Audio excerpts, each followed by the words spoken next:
नमस्कार। इन खबर में आपका स्वागत है। प्रयागराज का उमेश पाल हत्याकांड सुर्खियों में है। अभी तक इस मामले में 2 एनकाउंटर हुए हैं, अरबाज और उस्मान का।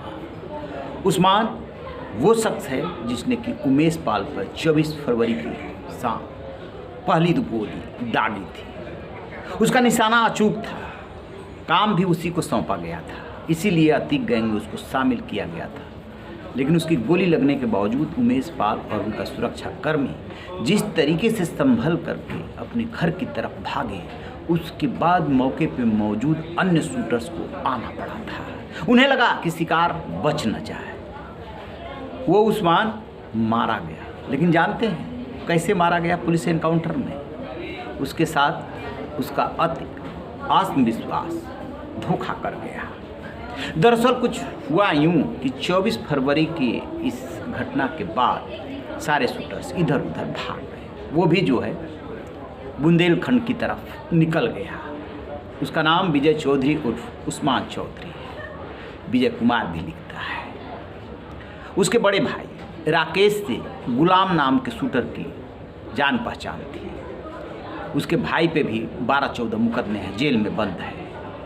उसी के माध्यम से वो गुलाम के टच में आता है, जो कि उसमें शूटर है, जो दुकान में खड़ा हुआ है और ट्रिमर लेने की बात कर रहा है। अचानक जो है फायरिंग करने लगता है। तो इस दौरान देखा गया कि वो बहुत अच्छा शूटर है, उसका निशाना अचूक है, लिहाजा उसको शामिल कर लिया गया। और अतीक ने उसके निशाने से प्रभावित होकर ही उसको विजय कुमार से उस्मान चौधरी बनाया, कन्वर्जन कराया। ये यूपी पुलिस कह चुकी है। अब क्या होता है कि जब वो बुंदेलखंड पहुंच गया तो जितनी जानकारी उसे मिल रही थी, उस जानकारी के मुताबिक जो शूटर्स थे वो उन शूटर्स का नाम आ रहा था, जैसे कि अतीक अहमद के बेटे असद का नाम आ रहा था, गुड्डू मुस्लिम का नाम आ रहा था, साबिर का नाम आ रहा था, मोहम्मद गुलाम का नाम आ रहा था।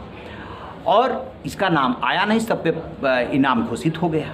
तो इसे लगा कि वो बच गया, पुलिस उसे पहचान नहीं पाई। बस इसी धोखे में वो क्या करता है कि 3 मार्च को लौट के आ जाता है अपने गांव। और गांव जो है उसका भगोकर है। आ करके वो अपने मोबाइल बंद कर लेता है और आसपास के घरों में कि जिससे भी जान पहचान होगी, अपने घर पे नहीं रुकता है, रुकने लगता है, टिकने लगता है। अब क्या होता है कि गुलाम के मोबाइल फ़ोन को लगातार पुलिस सर्विलांस पे लगाए हुए थी। उससे जानकारी मिलती है कि ये हत्या के पहले, हत्या के बाद उसके टच में है।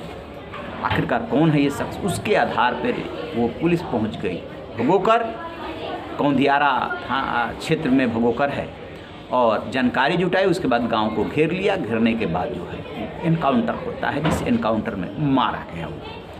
अब उसकी पत्नी कह रही है कि अतीक अहमद से कोई जान पहचान नहीं। अब कोई पूछे, वो जो गुलाम है, जो कि शूटर है, अपराधी है, उसके टच में विजय कैसे आया? वो एक एजेंसी पे गाड़ी चलाता है विजय। अब अंदाज़ा लगा लीजिए कि इनकी माली हालत क्या होगी और हैसियत क्या होगी।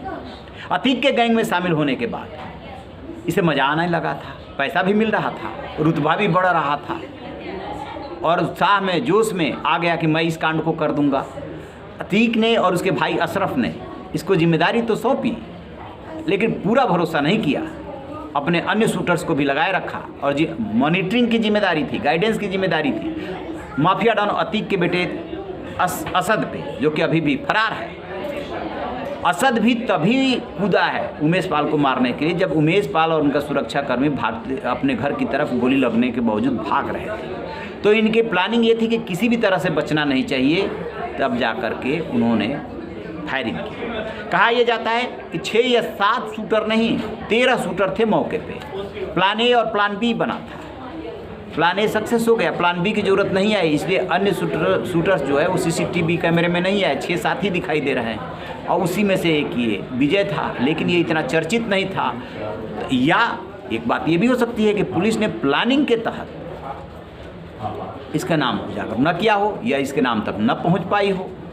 तो अभी तो कन्फर्म कर ही रही थी, तब तक ये अपने गांव लौट आया और गांव में आकर के रहने लगा। उसके बाद ये जो है पकड़ा गया और मारा गया। तो ये है विजय कुमार और उस्मान चौधरी के एनकाउंटर की पूरी कहानी कि अति आत्मविश्वास ले डूबा कि मेरा नाम तो आया नहीं, पुलिस ने पहचाना नहीं, आ गया अपने घर और हो गया एनकाउंटर। रहिए बेखबर, देखते रहिए।